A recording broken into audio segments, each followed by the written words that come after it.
Picking up right after the New Year's Day, Speed Demon Archive, a community dedicated to hosting live video game speedruns, hosted Awesome Game Done's Quick 2015. This event took place on January 4th, 2015. This special live stream featured over 166 games, including some of the most iconic games such as Super Mario Bros., Legend of Zelda, and Sonic the Hedgehog. It was a pretty successful charity stream. During winter, Techland unleashed their new zombie game, Dying Light, on January 27th, 2015. The reviews for the series were pretty decent. Critics enjoyed wandering around in a massively open world environment. They also enjoyed a new variety of ways to craft better weapons and the smooth parkour system. The game suffered a couple performance hitches, and it has a boring storyline. The game sold up an impressive 5 million units, and the sequel is currently on the work.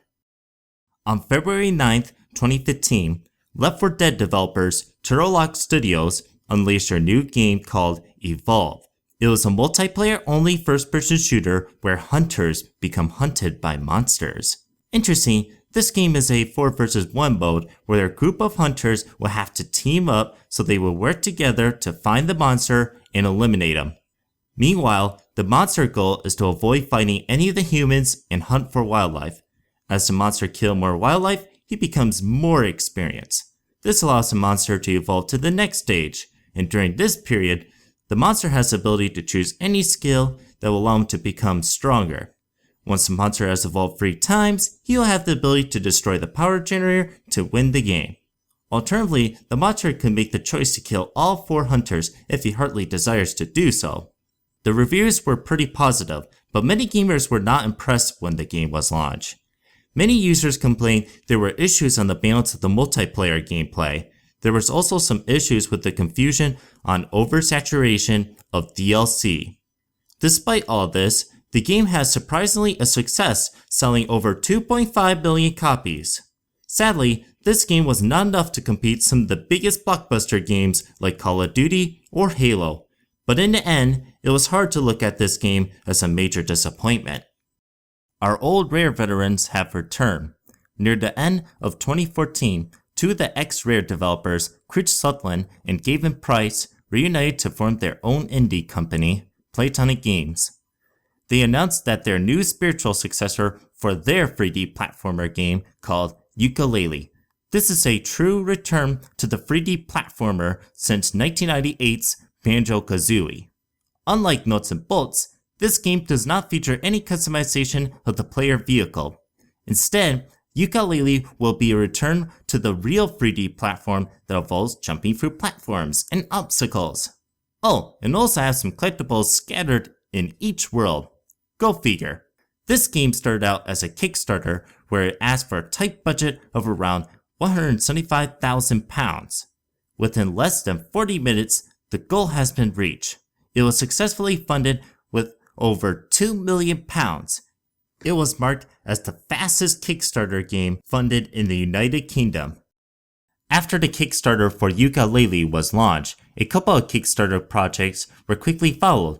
This includes a spiritual successor for Sympathy of the Night called Bloodstained Ritual of the Night, and a follow-up to an older game called Bard's Tale 4. Both of these projects were successfully funded, and each of them gave them a mighty good start. Before Hatred was officially launched, the developers at Destruction Creation gave their game to the Entertainment Software Rating Board to be rated for distribution.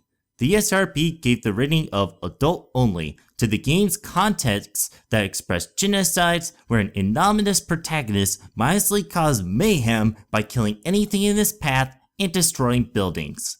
One of the game developers, going by the username DC Sonic Blood, respond to the ESRB rating by stating the following: "Well, I'm not quite convinced why Hatred got a O rating while it lacked any sexual content, but it's still some kind of achievement to have the second game in history getting AO rating for violence and harsh language only. Even if this violence isn't really that bad, and this harsh language is not overused. The guy from ESRB told me it's all about the context, which people they're testing gameplay will see. I will prefer to get a standard N+ rating, because with AO, we will have problems to get to consoles in the future, But on the other hand, I think you guys will be disappointed with it. I'm curious what Peggy will give us. An AO rating can cause an issue when it comes to distribution. Game console companies such as Sony, Microsoft, or Nintendo all prohibited AO games. Additionally, physical or digital retailers such as Target, Walmart, Best Buy, and GOG.com refused to sell adult-rated games. Furthermore, the live streaming gaming service, Twitch, recently updated their rules of conduct to prohibit the streaming of adult-only rated games. But that's not all. Some countries, such as Australia, enforce gaming regulations that prohibit physical or digital distribution based on their own standing.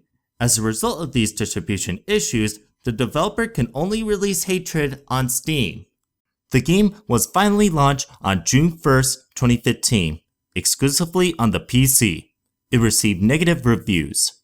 Critics did give a good mark for the quality on the Unreal Engine 4, but the gameplay as a whole has wonky controls, an uninteresting and pointless and ominous protagonist, and additionally, the combat was repetitive and the AI was awful.